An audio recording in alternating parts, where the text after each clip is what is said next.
Perempuan sederhana. Dia hanya perempuan sederhana yang menangis bila sedih hatinya, yang tersenyum untuk anak-anaknya, selalu minta maaf bila seorang terluka karenanya. Hanya perempuan sederhana yang selalu siap menghadapi masalah, yang selalu rendah hati, menundukkan kepala, yang selalu penyayang, selalu bersyukur. Dia adalah perempuan sederhana. Tidak banyak keinginan. Perempuan sederhana, nerimo dan legowo.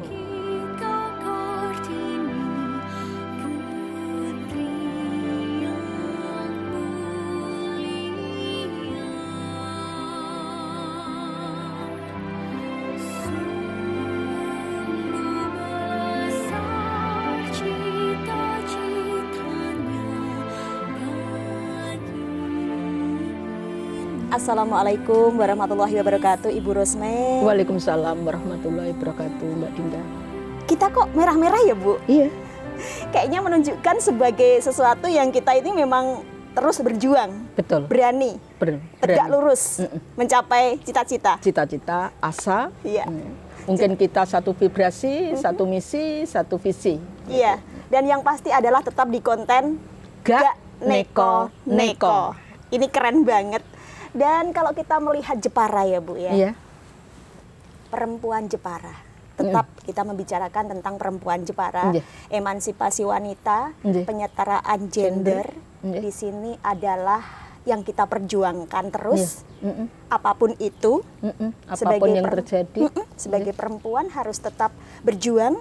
Perempuan mandiri, bekerja, tangguh, menjaga keharmonisan rumah tangga dan lain sebagainya. Betul. Itu yang harus tetap kita bawa kemanapun. Tetapi Bu, kita melihat situasi dan kondisi di Kabupaten Jepara ini sangat diberitakan ya di media-media sosial, di info-info bahwa ternyata perceraian di Kabupaten Jepara ini tergolong tinggi, Bu. Pengadilan Agama Kabupaten Jepara mencatat lebih dari 1.000 istri menggugat cerai suami sepanjang tahun ini. Penghasilan istri yang lebih tinggi menjadi salah satu faktor tingginya gugatan cerai pada suami. Kalau kita melihat Jepara ini, Bu, termasuk terutama ya perempuan ini cukup menjadi sorotan karena Jepara ini untuk perceraiannya ini tergolong tinggi, Bu, prosentasenya. Ini menjadi sorotan tersendiri, rasa keprihatinan kita sebagai pejuang kaum perempuan, kenapa bisa terjadi seperti ini. Ini faktor dan dasarnya itu sebetulnya menurut Ibu itu apa sih, Bu?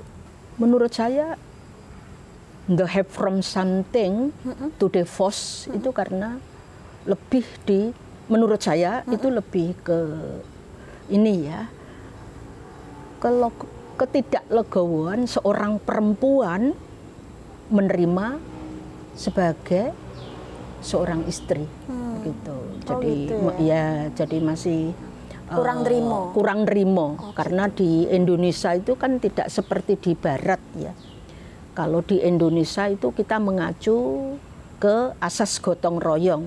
Jadi suami istri masa kini itu bekerja adalah hal yang biasa. Namun berjalannya waktu banyak rumah tangga yang dimana suaminya itu tidak bekerja karena mungkin karena COVID, mungkin karena PHK, mungkin karena musibah itu menjadi penyebab utama perceraian. Sehingga ketika laki-laki tidak bekerja, hanya perempuan yang bekerja, itu perempuan kalau saya melihat itu seperti merasa kok semua saya gitu. Itu seharusnya sebaiknya tidak begitu Mbak Dinda. Harusnya perempuan-perempuan yang sudah bekerja di luar rumah masih mengurus anak dan lain sebagainya, urusan domestik dan non domestik mereka handle, sementara suaminya tidak bekerja. Ini yang menjadi pemicu utama. Sehingga perempuan itu merasa punya bergening. Memang perempuan itu should be have a bergening ya. Jadi mereka perempuan itu harus punya satu bergening sebagai wanita. Namun tetap tanda kutip ketika perempuan ini bekerja, lelakinya tidak bekerja, sehingga timbul seperti arogansi gitu ya. Semua saya kok sih terus ngapain? Bukankah itu hal yang wajar ya? Itu dialami perempuan-perempuan yang lain. Sehingga karena merasa punya bergening, karena merasa mencukupi kebutuhan keluarga, sehingga tumbuh satu arogansi. Sehingga ada percecokan yang sifatnya itu terus-menerus, menumpuk dan bahkan sampai terakumulasi ya, sehingga solusi akhir itu adalah hanya kata divorce. Kata divorce gitu. Menurut saya seorang perempuan memang harus dituntut legowo gitu. Ya sehebat apapun, setinggi apapun jabatan seorang perempuan, sebesar apapun income seorang perempuan, tetaplah tidak jauh dari perempuan gitu. Iya, Bu. Jadi saya menghimbau, jadi jangan sampai angka perceraian ini bisa terkurangi sedikit demi sedikit. Iya. Lah di situ peran pemerintah terkait di bidangnya itu harus bisa turun tangan. Betul, karena ya. Mungkin mengadakan bimbingan secara masif atau secara perinstansi dan lain sebagainya. Itu memang langkah yang harus ditempuh. Iya. Namun kita tidak bisa menyalahkan pemerintah karena sebetulnya itu tugas bersama ya. Termasuk kita itu punya tugas di situ sesuai kapasitas masing-masing. Ada rasa keprihatinan tersendiri. Iya. Apakah perempuan di Jepara itu punya semacam kayak surrender gitu, Bu? Kalau bicara surrender itu dari soul ya Mbak, dari jiwa ya, dari batin. Jadi kata surrender itu ambivalensi ya, artinya luas gitu, luas tergantung orang itu sendiri begitu. Kata surrender itu adalah release itu melepas itu biasanya melepas itu identik dengan rasa luka, rasa ketidakadilan, rasa kecewa yang dialami seseorang. Namun mereka tidak bisa menerima dengan legowo, sehingga dia tidak bisa surrender, dia tidak bisa release set. Gitu. Tidak bisa menerima. Tidak bisa menerima dengan tadi legowo itu protes tadi. Dengan situasi protes dan kondisi. Dengan kalau kita bicara tentang perceraian, sehingga perempuan mengambil make decision semacam udah kita cerai saja. Gitu. Padahal menurut saya itu perempuan tidak seperti itu. Perempuan yang mandiri, perempuan yang hebat, perempuan yang sukses itu tidak seperti itu. Itu perempuan yang menurut saya adalah rapuh. Bentuk tidak keterimaan tadi. Harusnya si perempuan ini merasa bersyukur bahwa Allah itu sudah memberikan berkah atau semacam anugerah bahwa perempuan itu bisa berkarya dan income-nya melebihi seorang suami. Ya, betul. Bukan berarti karena income-nya melebihi suami sehingga bisa mereka terus seenaknya sendiri tidak menghargai seorang laki-laki. Sebentar ini saya potong sebentar ya Bu, mohon maaf. Terkadang di realita kehidupan di dunia nyata itu tidak sepenuhnya seperti itu yang Ibu sampaikan. Terkadang banyak sekali kelakuan-kelakuan dari para suami yang mungkin mendiskriminasi seorang istri sehingga istri itu tidak tahan, tidak betah, terus menggugat cerai. Ada banyak kalangan yang mengalami KDRT, mengalami tekanan dan lain sebagainya sehingga timbul rasa berontak dalam jiwa sehingga menggugat cerai. Dan ini kebanyakan terjadi hal-hal seperti itu. Nah, ini loh Bu, tidak semua perempuan itu dipojokkan begitu ya Bu ya. Seperti apa itu Bu? Gini Mbak Dinda, jadi kadang-kadang perempuan itu sudah mengalah, sudah melakukan tugasnya lebih dari ya kapasitas dia gitu kan. Namun kadang-kadang laki-laki itu tidak menghargai. Ya memang pada umumnya di Indonesia itu seperti itu. Jadi perempuan sehebat apapun masih dipandang sebelah mata gitu, masih diremehkan begitu. Seperti alah kayak apa gitu. Itu seharusnya tidak terjadi seperti itu ya. Karena sepasang suami istri itu kan sebaiknya partner itu sebaiknya kan harus ada timbal balik ya, tidak hanya jomplang begitu ya. Kalau memang sudah mengalami KDRT, sudah mengalami apapun, sudah mengalami pelecehan baik verbal dan non verbal, sebaiknya memang harus speak up, Mbak. Perempuan harus berani speak up, harus berani berbicara di depan umum bahwa mereka mengalami perilaku menerima perlakuan seperti itu. Ya memang harus satu-satunya kalau memang masih bisa diperbaiki ya diperbaiki. Kalau memang ya apa boleh buat. Jadi kata divorce itu memang tetap ditempuh. Tapi kenapa? Kenapa itu hanya terjadi di Jepara gitu loh. Ketika saya ketemu teman saya dari kota B, dari kota C, saya diskus, mereka menyampaikan ke saya bahwa kota saya itu tidak seperti itu. Gitu. Kenapa tidak seperti itu? Ya karena perempuannya nerimo, legowo, kadang-kadang terjadi semacam misalkan terjadi KDRT dan lain sebagainya, ya dia tetap ikhlas. Kalau kita melihat Jepara ya Bu, ini mayoritas perempuan yang berani menggugat dan di Jawa Tengah ranking 2 untuk perceraian di Kabupaten Jepara ini. Apakah ini terkait dengan Jepara ini sebagai tokoh perempuan seperti ada 3 tokoh perempuan Jepara, Raden Ajeng Kartini, Ratu Kalinyamat, Ratu Sima. Apakah dari situ sehingga perempuan Jepara ini terkesan berani begitu loh Bu?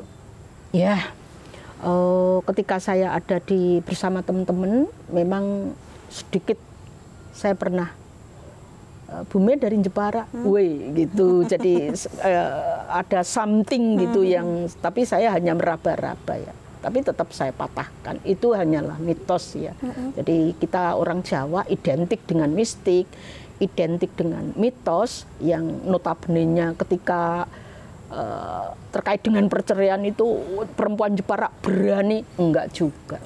Jadi jangan membawa bahwa leluhur kita karena tokoh kita adalah seorang perempuan, seorang pemberani, itu jangan dibawa-bawa, jangan dikait-kaitkan. Karena apa? Konteksnya sudah beda.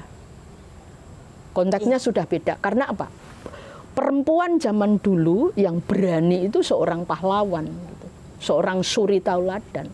Artinya beraninya beliau itu lebih ke visi, lebih ke misi untuk masyarakat setempat gitu, atau untuk masyarakat Jepara demi majunya Jepara. Tapi kalau ketika kita bicara perceraian itu bukan hal perempuan berani, itu sudah tidak nyambung. Menurut saya tidak nyambung. Jadi bukan karena Jepara tokoh perempuan berani terus sehingga generasinya terus ikut berani. Itu cara berpikir yang salah, cara berpikir yang sangat tidak mendidik ya. Dulu ya dulu, sekarang ya sekarang. Justru dengan perempuan dulu, pahlawan kita dulu, seorang pemberani, justru kita beraninya karena eranya sudah lain karena eranya sudah semua digitalisasi, teknologi sudah canggih, otomatis cara beraninya ya berani yang itu positif. tadi, yang positif itu. Contoh Mbak Dinda, kita ambil konkret saja, bukan karena saya ini merah atau bukan karena saya PDI, tidak. Jadi saya pribadi dari dulu itu saya melihat aksi-aksi Bu Risma di YouTube, jadi saya sangat-sangat terinspirasi. Begitu. Jadi beliau perempuan yang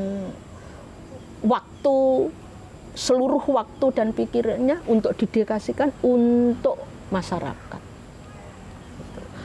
Beliau punya suami, namun demikian suaminya jarang terekspos di media, di luar. Bahkan ketika saya mengamati seorang Bu Risma tidak pernah didampingi suami. Nyatanya enggak masalah. Tidak membuat beliau arogan, tidak membuat beliau jumawa.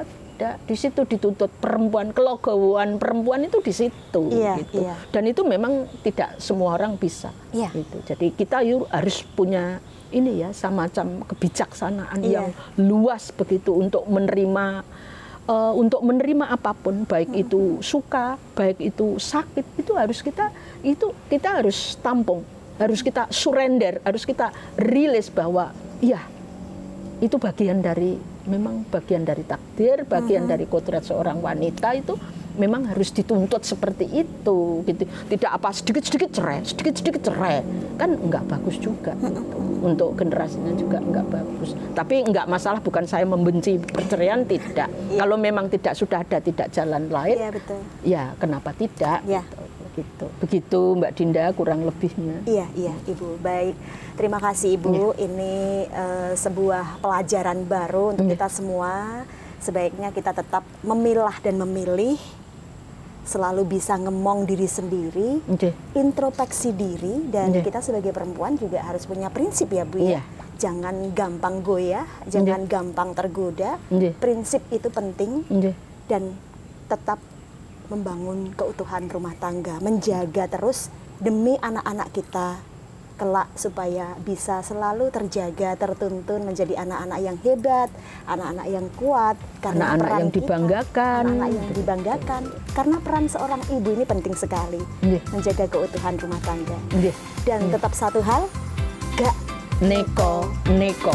Assalamualaikum warahmatullahi wabarakatuh, Ibu Rosme. Waalaikumsalam warahmatullahi wabarakatuh, Mbak Dinda.